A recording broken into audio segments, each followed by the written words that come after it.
Hey guys, it's Miss Obermeyer. Today I'm going to run through a quick rules of composition. This is for those of you who need to get it done quickly. I still would love for you to go outside or to search your old pictures for some really nice pictures. But if you are just trying to get the work done and you want to show me that you understand what the rules of composition are, this is the way you can do it. So give me just one moment. I'm going to use one model and just do this in the house. Be right with you. All right, so this is my model, Oliver. Say hi, Oliver. You can say Oliver. hi. Okay, so you just need one person who will agree to be your model, and you can probably shoot all of the pictures pretty easily. So this one is going to be my simplicity picture. So simplicity is one subject. Close up, fill the frame. Don't have too much. You don't want to put the head in the center like this. You want to raise it up above center, but well, you could crop in and get super close like this. This would also be simplicity, filling the frame with my subject. Okay, so it doesn't have to be a person, but it can be. One person, simple background, so it doesn't compete with the subject. Get in close. Okay, our next rule is called the rule of thirds. So with the rule of thirds, we don't want simplicity, which would be getting in close and centering the subject. This time we want to back up and we want to put the subject off to one side or the other. Okay, in this case, because I've got that bright light back there, Oliver is on stairs, I am upstairs. Okay, so he's a little bit lower than me right now. Okay, what I'm doing is right on my phone there are two grid lines that are vertical. There are two grid lines that are horizontal.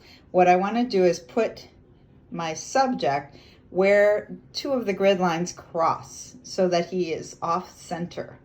Okay, so right about here, Oliver's a little off center and in many ways. Not really. Okay, so off to the side, and then I can see a little bit of the, rest of where he is, okay, which is nice if you're, with rule of thirds. It's a little bit more of a, interesting composition than simplicity, and you get to show a little bit of the background.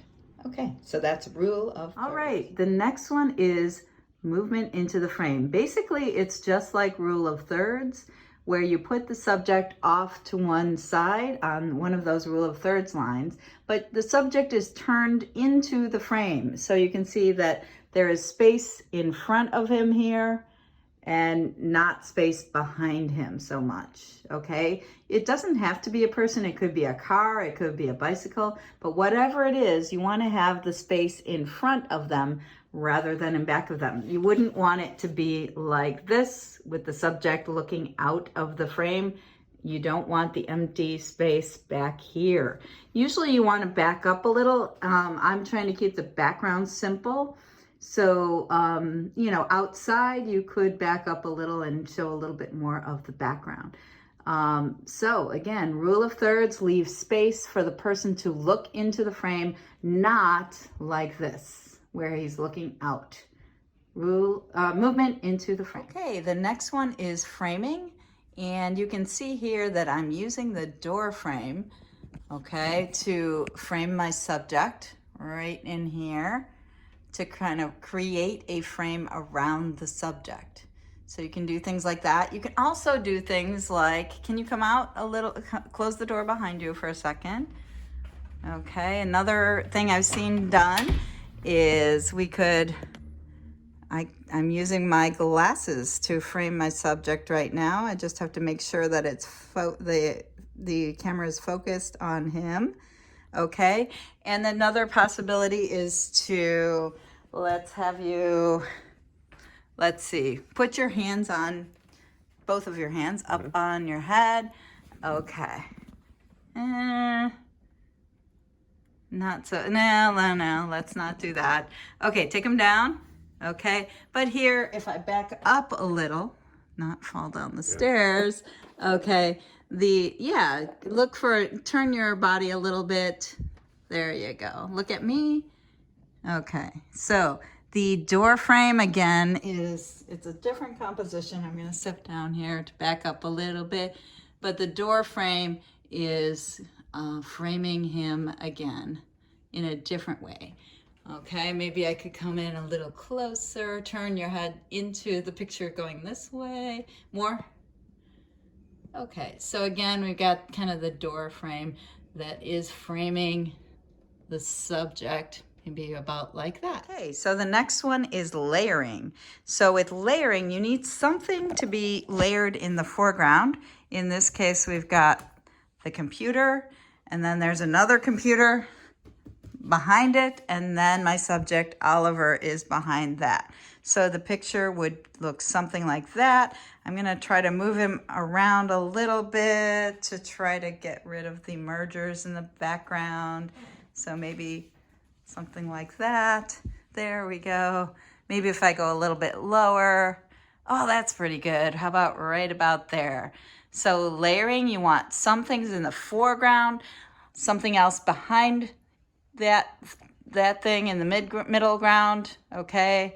And then in the background, I have my subject. You can put the subject in the middle ground also.